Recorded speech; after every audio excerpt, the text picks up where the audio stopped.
Bienvenidas, bienvenidos. En este video veremos el amplificador de pequeña señal. En este caso, tenemos aquí una configuración de emisor común.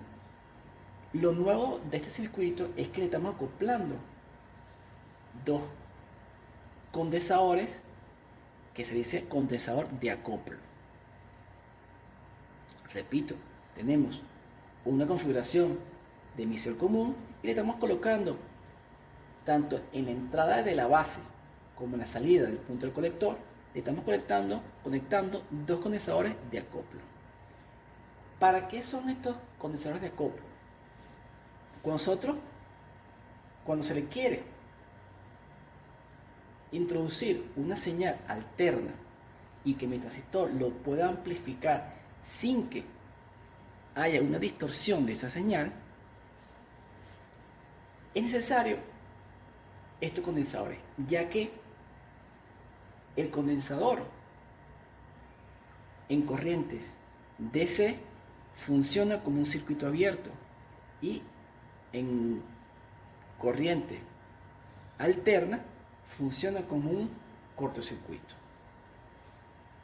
Si no tuviera estos condensadores de acoplo, mi señal de entrante, que entraría justamente en este punto de la base, me alteraría mi punto de operación de mi transistor.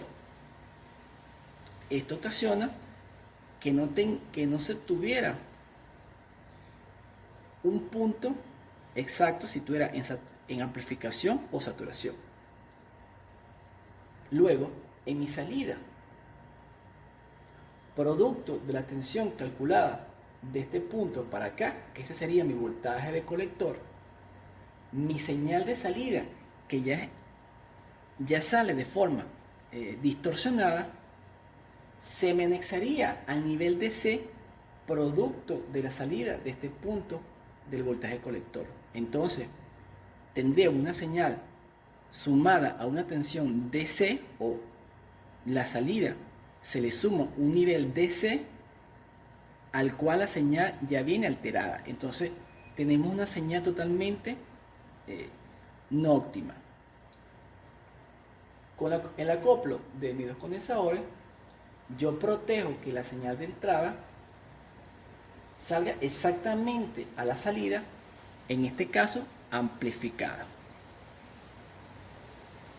La fórmula que me regula el condensador, en este caso la reactancia, sería 1 sobre 2pi por la frecuencia por C, que como dije, en corriente directa el condensador es un circuito abierto y en corriente alterna funciona como un cortocircuito. Luego, para nosotros poder determinar o hacer los cálculos para amplificar en pequeña señal, tenemos que apagar mis fuentes DC, que esta sería su equivalente, donde ahora vamos a determinar las impedancias de entrada y de salida. Lo más utilizado es un equivalente híbrido, que es el que tenemos aquí, donde se nos anexa varios elementos, que sería la resistencia RE, que es justamente la resistencia del diodo en directa. Luego se nos anexa un R sub 0, que este es producto de la variación del voltaje colector emisor y la variación de la corriente del colector. Esa gráfica que se genera a través de estos valores me genera una pendiente. Esa pendiente me genera una resistencia. Esa resistencia está alrededor de los 40 a 50 kilo. Ya sabemos que mi fuente de corriente controlada es igual a I sub C, que es igual a beta por I sub B. Esto que está aquí es exactamente a esto que está aquí. Solamente con el cambio que ahora mi transistor sería esto que está aquí. Todo esto que está aquí. Entonces, para yo calcular mi impedancia de entrada, que en este caso sería la impedancia de entrada o la impedancia total del circuito, sería la resistencia igual del circuito. Entonces, mi impedancia de entrada sería igual a la resistencia que ve de este lado en la entrada del circuito, que sería el paralelo de RB por beta R minúscula. Si realizamos el paralelo de estas dos, siempre un paralelo de dos resistencias me da el valor más bajo, en este caso RE. Este caso RE, la fórmula que me lo regula es 26 mA entre I sub E. Esta I sub E es la corriente en DC. Siempre este valor me va a dar muy bajo. Luego, a nosotros haber realizado el paralelo de estos dos elementos, siempre da un valor muy próximo a esto, que siempre se sobreentiende que el paralelo de estas dos siempre el valor es próximo. Pero hay una condición que me dice que si RB es mayor o igual a beta RE, se toma que mi impedancia central es igual a beta RE. Luego, vemos mi impedancia de salida, que es la que está aquí, Z sub 0, que es igual los dos elementos que veo aquí, que serían esto que está aquí. Visto de aquí, sería RC más, o la resistencia al colector, paralelo con una R sub 0, que es la que está aquí. Hacemos el paralelo y como esta siempre está optando a estos valores muy altos, me dice que el paralelo siempre va bastante cercano a la resistencia más baja, en este caso va a ser RC. Hay una condición que me dice que si R0 es mayor o igual a 10 veces RC, mi impedancia de salida va a ser igual a RC. Luego, buscamos la amplificación de este circuito, que es nada más y nada menos que es B sub 0 entre B sub I. Si vemos aquí, el paralelo de estas dos y el paralelo de estas dos sería la impedancia de entrada por I sub B y la impedancia de salida por I sub C, y I por R es una tensión. Entonces sabemos que B sub 0 es I sub C por la impedancia de salida y BI es igual a I sub B por la impedancia de entrada. Ya determinamos mi impedancia de salida y mi impedancia de entrada. Yo sé que I sub C es IB por beta. Yo sé que esto se elimina con esto y solo me queda el paralelo de RC con R sub 0 entre RE. Se le coloca este negativo para indicar que mi señal de entrada de salida está desfasada a 180 grados con mi señal de entrada. También hay una condición que me dice que si R0 es mayor o igual a 10 veces RC, la fórmula va a quedar que RC entre R minúscula. Veamos aquí un ejemplo. Tenemos una configuración de emisor común, tenemos una resistencia de 45 kΩ, una resistencia de colector de 3K, tenemos el voltaje de entrada que es 2 milivoltios, RMS, y tenemos una frecuencia de 100 Hz. A los dos conexores está al conexor número 2 está conectada una resistencia de carga de 100 kΩ. El beta es de 100 y R0 es de 50. Los dos condensadores no tenemos el valor, o sea que lo tenemos que determinar. Y determinar mi ganancia. Si yo no colocaría ninguno de estos condensadores, mis 2 milivoltios RMS entrarían a mi transistor. Estos 2 milivoltios me afectarían el punto de operación de mi transistor. Luego, esa señal ya distorsionada, se me anexa un nivel DC producto de la tensión del colector, dando como resultado una señal totalmente distorsionada a mi entrada. Vuelvo a repetir, es por eso que se colocan dos condensadores de acoplo. Ok, vamos a determinar los valores requeridos para poder calcular mi descondensador y mi ganancia. Primero, determinamos mi corriente en DC, que sabemos que es mi voltaje de entrada menos el 0,7 de mi dioda indirecta entre la resistencia de base.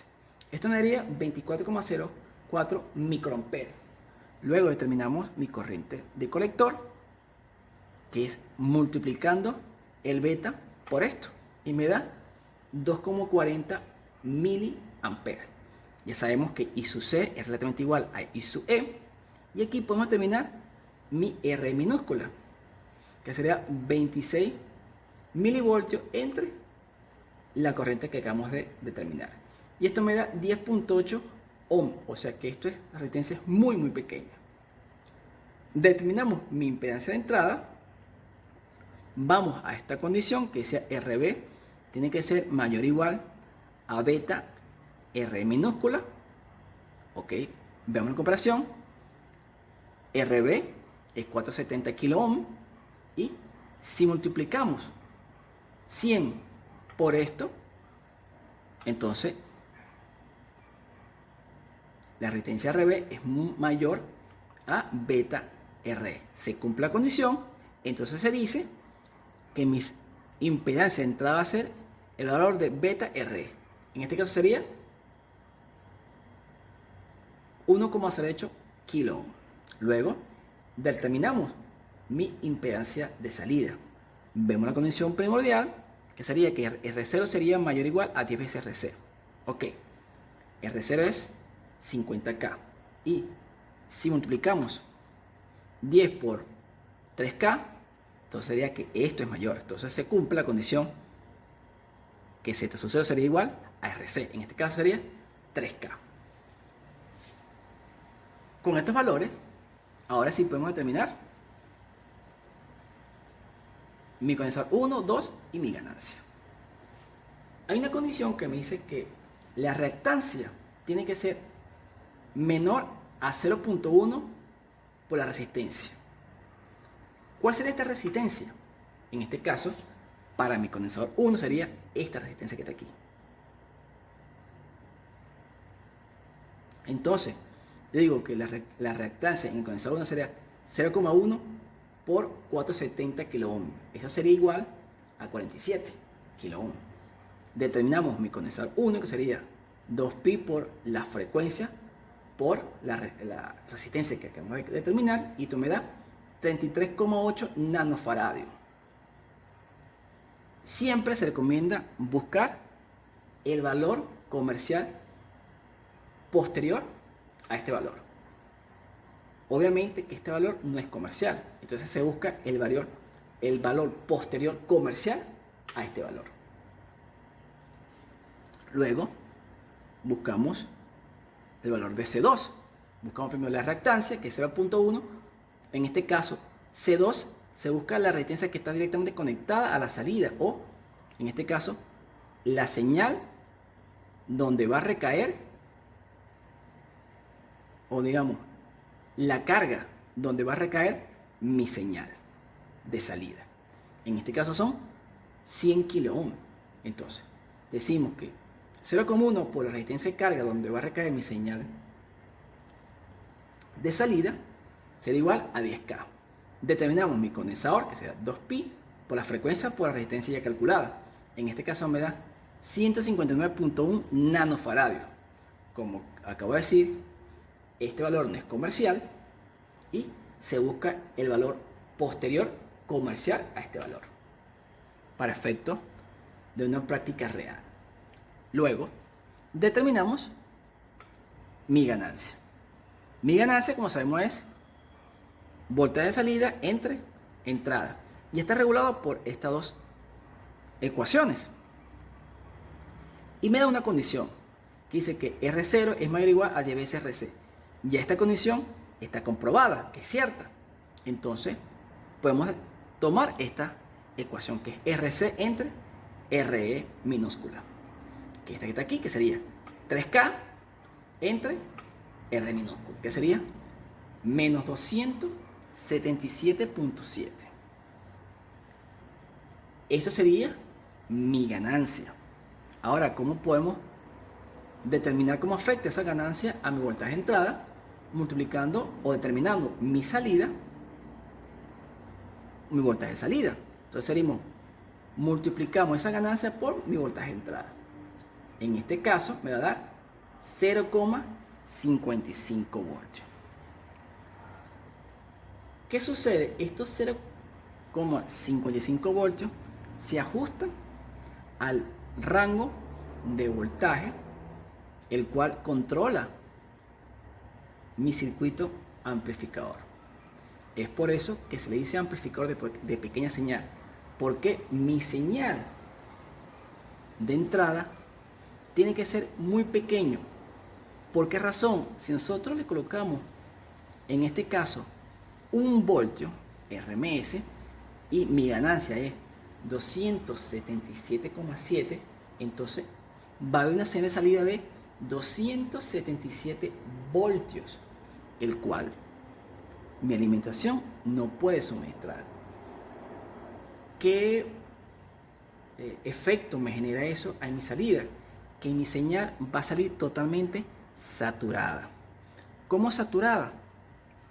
Que mi señal alterna o mi señal senoidal, en vez de hacer sus ciclos redondos, lo que me va a generar va a ser una onda cuadrada, totalmente saturada.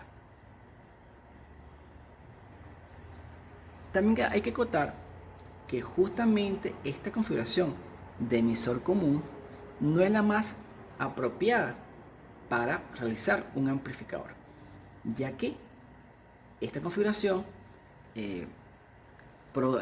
si se